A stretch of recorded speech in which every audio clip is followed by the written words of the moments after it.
Good afternoon, everyone. Welcome to this edition of Raven to Raven, a Benedictine College student podcast. I'm your host, Quinn McCullough, and today I'm joined by the Dean of Students at Benedictine College, Dr. Joe Wurtz. How are you doing today? I'm great, Quinn. Happy to be on your show. Well, it's great to have you. So, I always like to start on Raven to Raven. I like to ask about your background and how you got to BC, just kind of your early life. Great question. So I was a transfer to Benedictine College. I grew up in Phoenix, but my grandfather grew up in Paxico area, and my dad was raised there. So my dad is one of 15. So a lot of his siblings were educated by the Benedictines. And I've had uncles come here, aunts at the Mount. My dad came here for a couple years. My older brother came here. So it's really kind of a legacy thing. I was a transfer from Arizona, came in the spring of my sophomore year because I wanted to study philosophy. And my older brother had just graduated in biology, and he convinced me. He says, "Look, you got to come out to Benedictine." It was one of the two places I originally applied to, but then decided to go to the state school. So that's how I ended up here. And that was in 1997. And apart from about 5 years, I've been here ever since. So absolutely love the place. So I was reading about you, and I also saw that you went to other schools. And so, how did you come back to Benedict? And that's the question. I know you had your time as a student, but what got you to come back to BC after your time at George Washington and your time Yeah. getting your doctorate and stuff? Yeah, Benedictine's kind of like the mafia. It just keeps pulling you back in, Quinn. Well, the first time I left, it was to go with Focus. So after I graduated, I was the RD in Newman. So I did that for a year and then went full time with Focus and worked at the University of Denver as the team director for Focus. Then got married, and Megan and I moved into what's now Elizabeth Hall. It was called Farrell Hall originally. So we were the first dorm directors there the first 2 years it opened. Then we moved off campus. I finished one more year as director of student activities, and then we went to uh, Christendom College. And I was the dean of students out there for 4 years, and that's when I did my doctorate at George Washington. And President Menace had done an alumni event in DC back in, I think it was about 2007. So we connected there. And then he invited me back. He just said, "Hey, want you back at the college?" When he first invited me, it was just not good timing. I was at Christendom, I was working on my doctorate, and I just said, it just wouldn't work. And then he came back to me the next year, and I told my wife, I said, like, look, he's probably not going to ask a third time. So if we don't take this opportunity, we may not make it back to Benedictine. So we took that, and that was back in 2008 when I came back as the dean of students. So, in terms of Benedictine, what is a favorite moment you have as a student or and as a dean of students in terms of how the school has inspired you? Those are good questions, Quinn. As a student, there are so many memories. I was telling someone the other day, Benedictine, when I was a student, looked a little bit different than it does today, but that sense of community was still very strong. The loyalty to one another versus the loyalty maybe to the overall institution. So there's so many good memories there. And being on the ground floor of Focus when it launched is one of those high points because just being a part of that group, seeing that initial transformation of the college was instrumental in my own life. But there are so many good memories as a student. It's hard to pinpoint one. And then as a staff member, you asked the question, repeat that one. Yes. Like Just what was what are some memories you have as a staff member so far that have stood out to you, or any civic interactions that were meaningful, like when you were first coming here? I know you said the one with President Menace was really impactful when he got you back to come back here. Yes, yeah. It's funny because coming on the heels of homecoming, right? So we had guests come to our house. So I had this collision of friends from Focus, friends from my time as a student, friends from my time when I worked here initially before I left, friends that now are here that we've made since, families that I've met elsewhere. It's staggering to think of what a small Catholic world this is and all coalescing around, the college. So again, it's hard to pinpoint just one memory. There's just so many when you're old like I am. It's hard to find the one that just stands out. But again, I guess it goes back to ultimately what we're trying to do here is promoting this sense of community, faith, and scholarship. So it's all these deep friendships that happen because of this community, rooted in Christ and seeking, to be better disciples, around this search for truth, right? That the reason we exist is to be an academic institution, to search for truth where it may lead. And doing that in this context, I joke, some of my students actually have said this, that my job is fake, right? They're like, you don't have a real job. And there's some truth in that. It seems surreal. It seems like my job is fake because I get to be with young people like yourself day in, day out in a critical part of your formation in life, right? And to see that, but then to see those former students of mine who came back this last weekend, they have their own families, right? And we share those memories. It seems like it just happened yesterday, really. To see the growth in their own life is just so rewarding.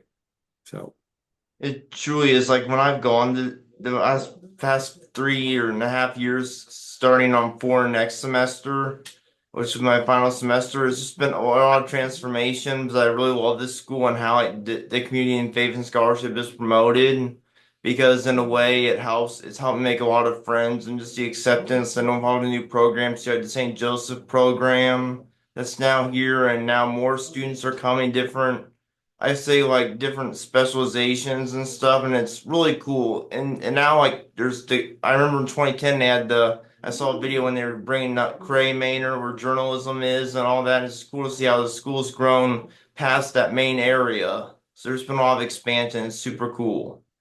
well, Quinn, you're a pathfinder, so in the future they're going to say, "I knew Quinn when," right? They're gonna listen to your professional podcast when you're out on Fox Sports or wherever you are. They're gonna be like, "I knew that Quinn when he was just a freshman," right? So, Right. and what you've done for the St. Joseph program is commendable. Thank you. So now I'd like to go into the Gregorian Fellows. How did that come about? And was it started here, or was it like a chapter thing? 'Cause I know you helped run Yeah. that, and I always thought it was cool.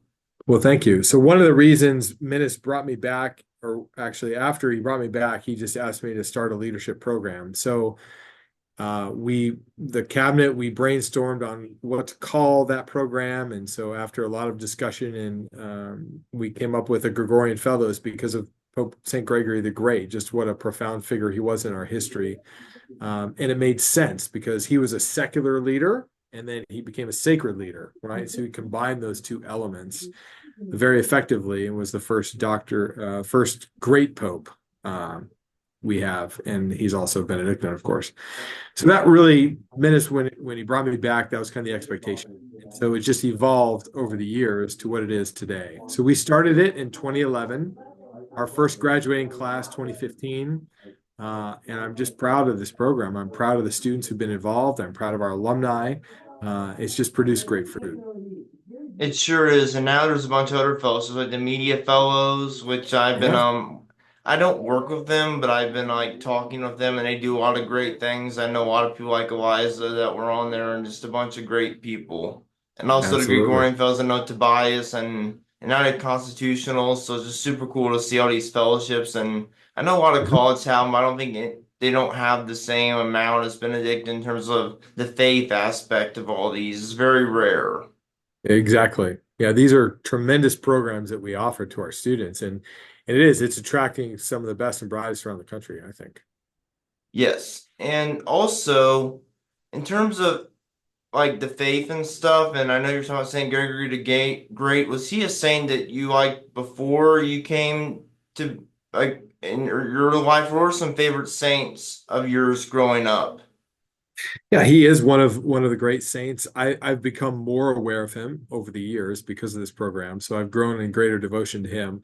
Tomorrow is a feast of JP2, and we were fortunate to meet him on our honeymoon. So he has a profound impact on my life.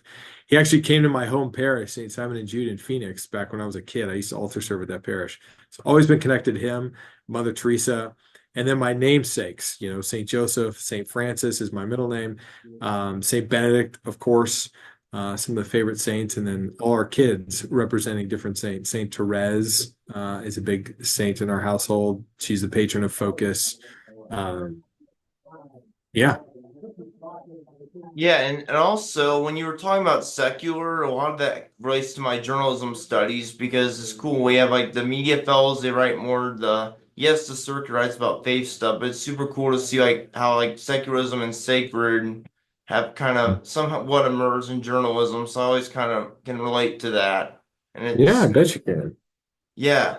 So now back to Benedictine. So what is some advice? I asked this to Dr. Page when I interviewed him. I said, what is some advice you would give to someone who's considering to join Benedictine and what makes the college special and why they should think it's special?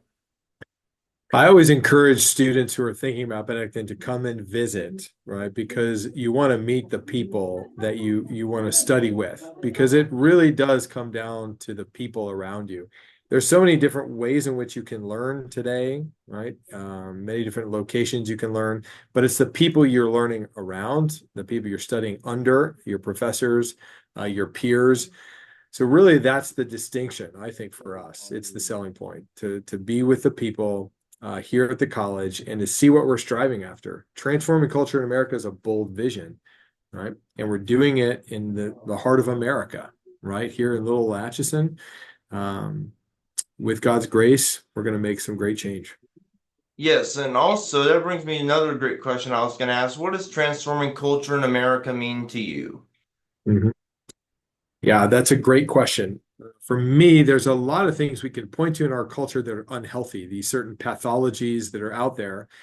And I think for us, we just want to be honest and show the light of Christ to help some of those pathologies, right? So this is why, the family is so important to our society. It's the vital cell. And I think the Center for Family Life is created to help identify marriages and family, right? How do we help that, right? The Center for Beauty and Culture, right? We know that beauty is attractive. It draws in as a transcendental. It's very visible in our culture today, right? And it forms our young people, right? So to have a center devoted to understanding that is very important. Constitutional liberty, right? Our country is probably at its low point in terms of patriotism, this love of country, proper love of country. So to restore that understanding, right? So all these different centers are hitting these points of weakness in our culture today that need to be transformed. That light of Christ needs to shine in those areas.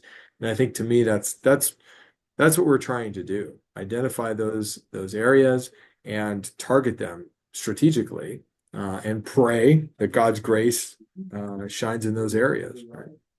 Yeah. Well, that's so true. And also I met the professor that does the family life. He's super cool, Dr. Bauckham. Yes, Actually see Tori. him in Holy Ground sometimes, and I've asked him about that, and I just think it's super cool they're doing that. And my friend Tati, who's now an RD here, she had a class with him, and she was really inspired Good, by good. that. I've taken some theology, and also one of the highlights of my like study of film life was Edith Stein when I took that class with Dr. Courtois, and I learned a lot about like Edith's impact. Yes, she experienced family life for a little bit. She never married. She also became a sister, a Carmelite. But she kind of experienced both of those in her life. She would pray for families often. And I Yeah, always found that absolutely. really inspiring. Well, I think Quinn, that there is another answer to your question. I mean, students like yourself who have this desire to grow and to learn and to engage with what's going on in the world, that's what we want our graduates to do, to not be afraid of what's out there, but to question and to think and approach it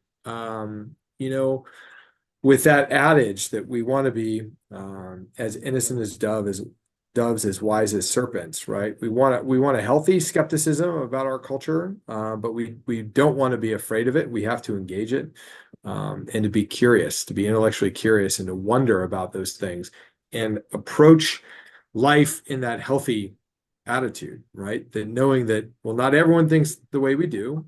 We need to seek understanding, but there are some harmful effects in our culture, so we have to be aware of that and not be naive about that.